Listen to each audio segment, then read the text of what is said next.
What's up, everybody? Welcome back once again to your boy's channel. You already know who it is. I'm back with a brand new video. And yes, we officially get to talk about A Death of a Unicorn. This is my movie review. Please hit the like and subscribe button to help me grow my channel. So let's go ahead and talk about it. Death of a Unicorn stars Paul Rudd and Jenna Ortega, the main characters, who end up in a situation where they end up hitting a unicorn on the way to his boss's estate, and basically all hell breaks loose.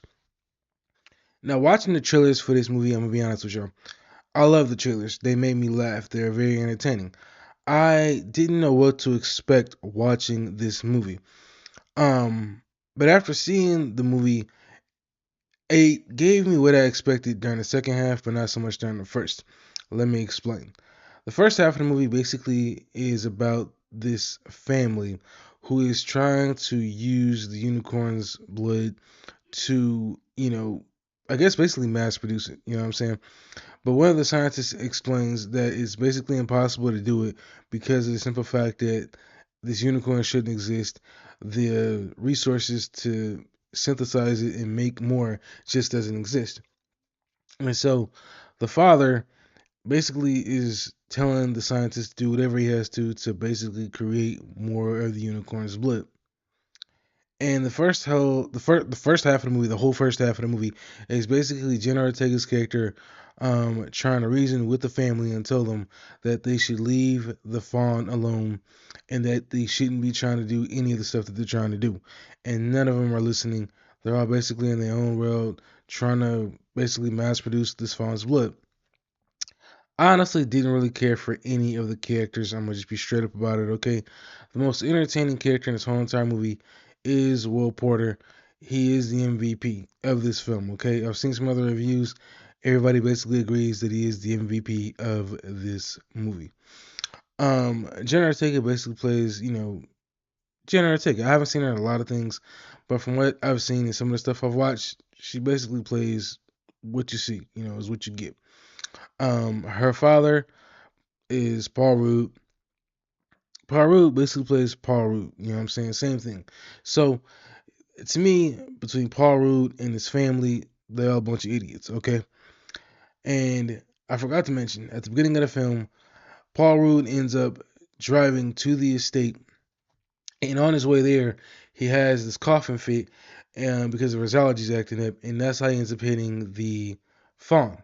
And so when Jenna Ortega goes to inspect the fawn, she ends up reaching out and grabbing its glowing horn. And this is where she has all these crazy images that kind of looks like she's in space, right? And this part I actually thought was funny. So as all this is happening, right, she immediately gets snapped out of it because her father is taking, excuse me, um, something he fixed the car with and starts bashing it over the head and completely takes it out. So fast forward to later on in the movie when the fawn eventually comes to in the back of the car while everybody's in the house. They come outside to see that the fawn is trying to break out of the back seat. And quite honestly, the CGI in this movie when it comes to showing off the um, unicorns looks really terrible, especially during the day. It looks like it's just really bad CGI. I don't know if it's the lighting, I don't know if it was the money, but the unicorns look really bad during the day. So fast forward past that, the fawn gets, shot in the head, gets killed, and it's not until I probably say halfway through the movie that everything really starts to pick up when its parents show up to retrieve the son or daughter, whatever it is, right? And so the parent unicorns literally start taking out the house cast one at a time. And the way that they do it literally is just unbelievable. And I ain't gonna lie, I laughed a lot of times at it.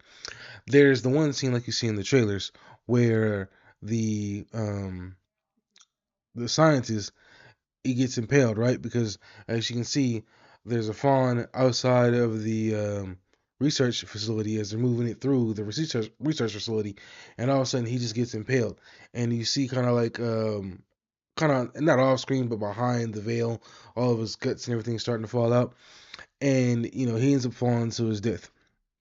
There's another scene where the assistant scientist, she takes the fawn outside to the family and tries to get away.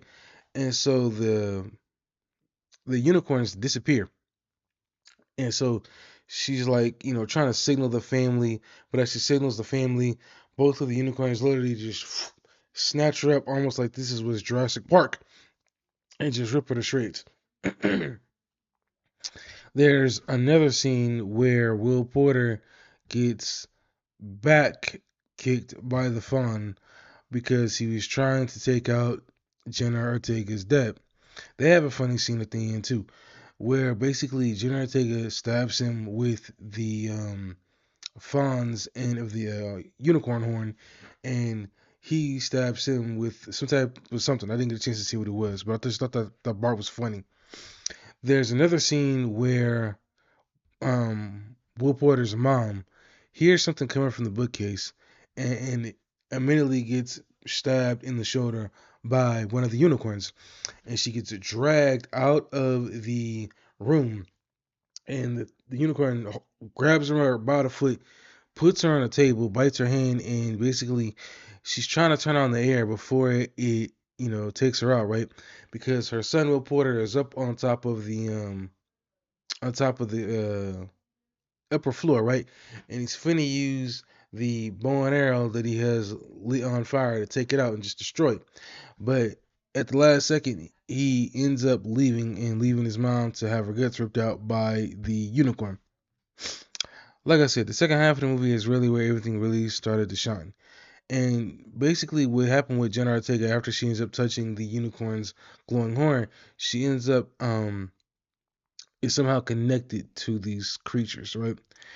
And I guess she can I don't know if they feel their presence, but she just has some type of connection to them. There's another scene where the dad, he ends up taking through an IV the blood of the unicorn and ends up overcoming cancer. And this is how they end up deciding to want to synthesize it and use it for their own personal gain.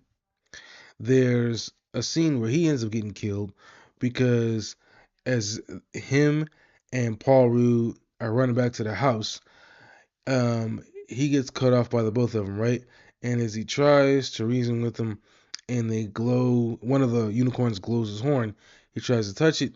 The unicorn immediately just vroom right through his head, and you just see the whole unicorn horn goes right through his head, takes him out. The movie for me, quite honestly, is a 4 out of 5. On a scale from 1 to 5, I'm gonna give it a 4 out of 5. It was entertaining with the second half, not so much the first half. Like I said, Will Porter's character is very entertaining. He's really outgoing. He's very talkative throughout this whole movie, which makes him the MVP.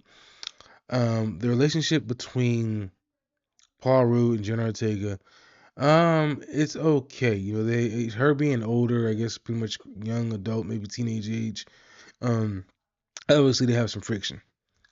They did feel more like they were just two characters hanging out in this movie rather than being son and daughter.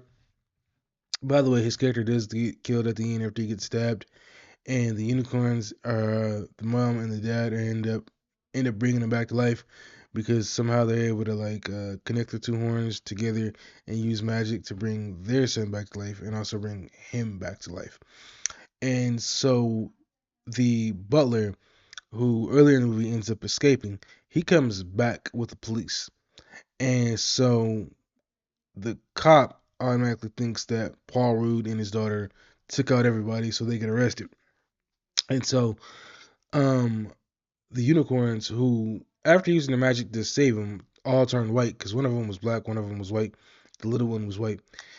They end up crashing into the cop car, excuse me, off scene. And I'm guessing, Paul Rudd and his daughter must have survived. Again, the movie is a 4 out of 5 to me. Um, it's entertaining during the second half. Some people might find the first half entertaining. I thought it was okay, but that's just me.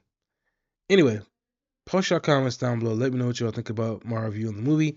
Anything I may have forgot. How do y'all feel about the movie? Was it what y'all expected?